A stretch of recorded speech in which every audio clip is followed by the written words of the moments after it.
ലോക്സഭാ തെരഞ്ഞെടുപ്പിൽ മത്സരിക്കുന്ന യു.ഡി.എഫ് സ്ഥാനാർത്ഥികളായ രാഹുൽ ഗാന്ധിയും ഇ.ടി. മുഹമ്മദ് ബഷീറും എം.പി. അബ്ദുസമദ് സമദാനിയും നാമനിർദ്ദേശ പത്രിക സമർപ്പിച്ചു.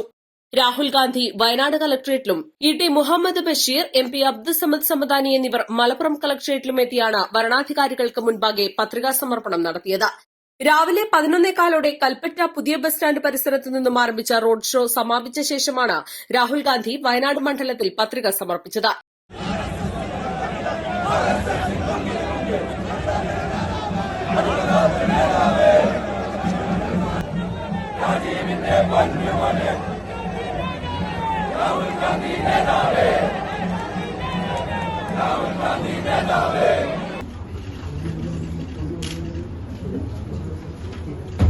യു.ഡി.എഫ് നേതാക്കൾക്കൊപ്പം കളക്ടറേറ്റിലെത്തിയ രാഹുൽ ഗാന്ധി 3 സെറ്റ് പത്രികകളാണ് വരണാധികാരിയായ ജില്ലാ കളക്ടർ ഡോക്ടർ രേണുരാജ് മുൻപാകെ സമർപ്പിച്ചത്.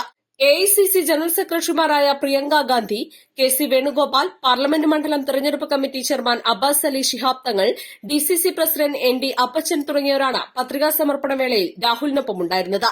മലപ്പുറം ലോക്സഭാ മണ്ഡലത്തിൽ മത്സരിക്കുന്ന ഇ.ടി. മുഹമ്മദ് ബഷീറും പൊന്നാനി മണ്ഡലത്തിൽ മത്സരിക്കുന്ന എം.പി. അബ്ദുസമദ് സമദാനിയും മലപ്പുറം കളക്ടറേറ്റിലെത്തിയാണ് പത്രികാ സമർപ്പണം നടത്തിയത്. ഇ.ടി. മുഹമ്മദ് ബഷീർ വരണാധികാരിയായ ജില്ലാ കളക്ടർ വി.ആർ. വിനോദ് മുമ്പാകെയും എം.പി. അബ്ദുസമദ് സമദാനി വരണാധികാരിയായ അഡീഷണൽ ജില്ലാ മജിസ്ട്രേറ്റ് കെ. മണികണ്ഠൻ മുൻപാകെയും പത്രിക നൽകി. 2 സെറ്റ് പത്രികകളാണ് നൽകിയത്. മൊയ്തീൻകുട്ടി എന്ന ബാവ, അബ്ദുൽ ബഷീർ എന്നിവരാണ് പിന്താങ്ങിയത്. 1 സെറ്റ് പത്രിക കൂടി സമർപ്പിക്കും.